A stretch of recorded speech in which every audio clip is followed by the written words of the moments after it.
নমস্কার বন্ধুরা, আর গরম খাবার চ্যানেলে আপনাদের সবাইকে স্বাগত জানাই। বন্ধুরা, রোজ রোজ এক ধরনের মাছের রেসিপি না করে একবার এইভাবে রেসিপিটা করে দেখুন। দুর্দান্ত স্বাদের এই মাছের তরকারি খেতে কিন্তু অসাধারণ। আজকের রেসিপিটা খুব সহজভাবে তৈরি করে দেখাবো। কিভাবে রান্নাটা করলে একটু অন্যরকমভাবে মাছের তরকারিটা রান্না করবেন। তো আমি যে উপকরণগুলি নিয়েছি আপনাদেরকে দেখিয়ে দিচ্ছি। এখানে আমি নিয়েছি সর্ষে, নিয়েছি শুকনো লঙ্কা বাটা, নিয়েছি আমি একটু গোলমরিচ গুঁড়ো, নিয়েছি আমি এখানে আদা রসুন পরিমাণ মতো, কাঁচা লঙ্কা, দুটো পেঁয়াজ নিয়ে নিলাম। আর আমি আজকে রান্নাটা বাটা মশলা দিয়ে করব। বাটা মশলা দিয়ে রান্না করলে খুব দুর্দান্ত হয় খেতে। এবার আর এখানে পোড়নের জন্য নিয়েছি গোটা গরম মশলা, তেজপাতা, শুকনো লঙ্কা। তো উপকরণগুলি তো দেখেই নিলে। এবার আমি চলে যাচ্ছি নেক্সট স্টেপে। মাছগুলিকে ভালো করে ধুয়ে জল ঝরিয়ে রেখেছি। এবার মাছের মধ্যে লবণ, হলুদ, লঙ্কার গুঁড়ো সব কিছু কিন্তু এক এক করে দিয়ে দিচ্ছি। আর বন্ধুরা, যে কোনো মাছ নিতে পারেন এই রান্নাটা করার জন্য।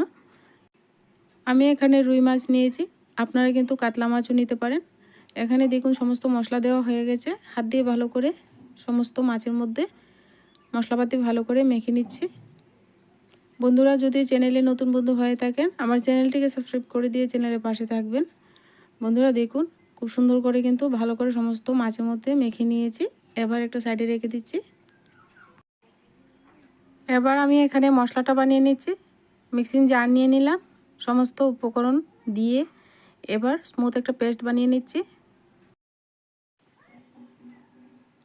এবার আমি এখানে চুলায় একটা কড়াই বসিয়ে দিয়েছি। এর মধ্যে পরিমাণ মতো সর্ষে তেল দিয়ে দিলাম। দিয়ে এবার তেলটাকে ভালো করে গরম করে নিয়ে মাছগুলিকে লাল লাল করে ভেজে নেব। বন্ধুরা, ভিডিও ভালো লাগলে ভিডিওতে প্লিজ লাইক করবেন, কমেন্ট করবেন এবং আমার চ্যানেলটিকে সাবস্ক্রাইব করে চ্যানেলের পাশে থাকবেন। বন্ধুরা দেখুন, এবার এক সাইড হয়ে গেছে, অন্য সাইডটাও এইভাবে উলট পালট করে দিয়ে সুন্দর করে কিন্তু লাল লাল করে ভেজে নেব। মাছগুলি খুব সুন্দর করে লাল লাল করে বন্ধুরা উলট পালট করে এপিট ওপিট কিন্তু সুন্দর করে ভেজে নিয়েছি। এবার কিন্তু তুলে নেব। এবার মাছগুলি তেল ঝরিয়ে উঠিয়ে নিচ্ছি। আর কড়াইতে যে তেলটা রয়ে গেছে সেই তেলটা দিয়ে কিন্তু আমি রেসিপিটা করব। এখানে আলাদা তেল ব্যবহার করব না। দেখুন, মাছ ভাজার তেল রয়ে গেছে আর আমি আগে থেকে তেলের পরিমাণটা একটু বেশি করে দিয়েছিলাম। এখানে তেজপাতা, শুকনো লঙ্কা, গোটা গরম মশলা দিয়ে দিলাম। দিয়ে লাল লাল করে মশলাটাকে ভেজে নিচ্ছে। মশলা থেকে একটা সুন্দর গন্ধ বেরিয়েছে। এবার এখানে আমি দিয়ে দিচ্ছি পরিমাণ মতো হলুদ গুঁড়ো আর বাটা যে মশলাটা রেখেছি শুকনো লঙ্কা বাটাটা দিয়ে দিচ্ছি। আপনারা গুঁড়ো লঙ্কাও ব্যবহার করতে পারবেন। এবার দিয়ে একটু নেড়েচেড়ে মশলাটাকে ভেজে নিচ্ছি। এবার এখানে যে আমি পেস্ট করে রাখা মশলাটা তৈরি করে রেখেছি মশলাটা দিয়ে দিলাম। মশলাটা দিয়ে ভালো করে নেড়েচেড়ে মশলাটাকে এবার কিন্তু কষিয়ে নেব। এবার এখানে ভাজা জিরা ধনে গুঁড়ো আমি 1 চামচ দিলাম আর ছোটো চামচে 2 চামচ দিয়েছি। এবার মশলাটাকে একটু নাড়াচাড়া করে 1-2 মিনিট সময় নিয়ে কিন্তু কষিয়ে নেব। এখানে পরিমাণ মতো লবণ আর একটুখানি গোলমরিচ গুঁড়ো দিয়েছি, একটু জল দিয়ে দিলাম। আর গোলমরিচ গুঁড়োটা আপনারা বুঝে দেবেন, বেশি পরিমাণে দিলে কিন্তু এই রেসিপি কিন্তু খেতে পারবেন না। সামান্য পরিমাণ দিয়েছি, একটু ঝাঁঝালো হবে। মশলাটা ভালো করে কষানো হয়ে গেছে। এখানে পরিমাণ মতো আমি জল অ্যাড করে দিলাম।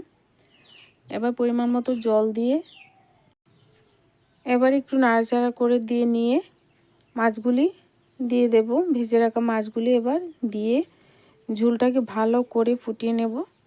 তো বন্ধুরা, একবার ট্রাই করতে পারেন, এরকমভাবে মাছ রান্না করুন। আর সবসময় তো আমরা একভাবে রান্না করে খাই, প্রতিনিয়ত এইভাবে রান্নাটা করে দেখুন। আর এবার ঝোলটাকে ভালো করে ফুটতে দেব ঢাকনা দিয়ে ঢেকে। এবার ঝোলটাকে 2-3 মিনিট ভালো করে একদম ফুটিয়ে নিয়েছি দেখুন। এবার একটু নাড়াচাড়া করে দিয়ে নিচ্ছি।